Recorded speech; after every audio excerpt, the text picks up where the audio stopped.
Hi hello weavers, welcome to our channel. ఈరోజు మీకోసం చాలా స్పెషల్గా చేసుకునే తెల్లపిండి శనగపప్పు అండి.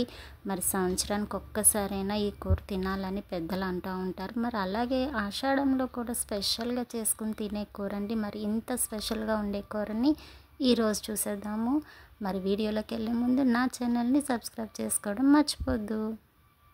ఈ కూరకి మెయిన్ ఇంగ్రీడియంట్ తెల్లపిండి అండి. ఇది చూసుకుని తీసుకోవాలి. ఇసుక రాళ్ళు ఉంటాయి, దాన్ని చూసుకుని మీరు తీసుకోండి.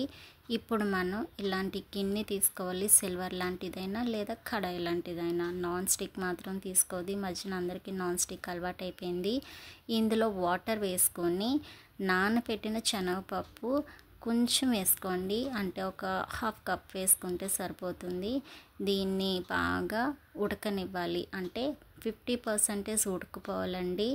ఇది చేయి పెట్టి అంటే గిల్లితే ఇది ముక్క ఇరిగేలాగా ఉంటే సరిపోతుంది. మరీ మెత్తగా మాత్రం అవసరం లేదు. ఇందులో వాటర్ వేసేటప్పుడు మనం తెల్లపిండి ఎంత కప్ అయితే తీసుకుంటున్నామో ఆ కప్పుతో 4 కప్స్ వాటర్ వేసుకోవాలి. మరీ చెప్తున్నాను, 4 కప్స్ అంటే 1 cup is equal to 4 cups. ఇది వాటర్ ఇలాగ మరిగిన తర్వాత, పప్పు ఇలాగ అయిన తర్వాత కొన్ని ఉల్లిపాయలు, పచ్చిమిరకాయలు, కరివేపాకు వేసేసుకోవాలి. ఇవి కూడా బాగా మగ్గించుకోవాలండి. చిన్న ఉల్లిపాయ అయితే సరిపోతుంది. పచ్చిమిరకాయలు కొంచెం ఎక్కువ వేసుకోవాలి, మనం కారం ఇంకేం వేసుకోం కాబట్టి. ఇలా మగ్గిన తర్వాత యాజ్ పర్ టేస్ట్ సాల్ట్ వేసుకోవాలి. అలాగే పసుపు 1/2 టీ స్పూన్ వేసుకుంటే సరిపోతుంది. ఇది ఇలాగ బాగా మరిగిన తర్వాత మనం రెడీ చేసి పెట్టుకున్న తెల్లపిండి ఉంది కదా, ఇందులో వేసేసుకొని బాగా కలిపేసుకొని సిమ్లో స్టవ్ పెట్టేసి పైన మూత పెట్టేసుకొని ఒక్క 15 మినిట్స్ దీన్ని బాగా ఉడకనివ్వాలండి. మూత అయితే కంపల్సరీ సిమ్లో కూడా ఉండాలి. స్టవ్ ఫ్లేమ్ వచ్చి సిమ్లో ఉండాలి. చూసారా, 15 మినిట్స్ తర్వాత ఈ విధంగా మనకు కుక్ అవుతుంది. మరి ఒకసారి కలుపుకుంటూ మధ్యలో కలుపుకుంటూ దీన్ని కుక్ చేసుకోవాలండి. వాటర్ ఉండకుండా, కొంచెం కూడా వాటర్ ఉండకూడదు. ఇది బాగా వాటర్ ఇంకిపోతే చూసారా, ఈ విధంగా మనకి కర్రీ రెడీ అవుతుంది.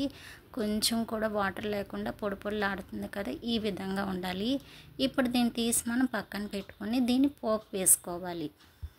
ఇప్పుడు ఒక కడాయి తీసుకుని అందులో కొంచెం ఆయిల్ వేసుకుంటే సరిపోతుంది. ఒక 2 టీ స్పూన్స్ అయితే సరిపోతుంది. 1/2 టీ స్పూన్ జీలకర్ర, 1/2 టీ స్పూన్ ఆవాలు కూడా వేసుకోవాలి.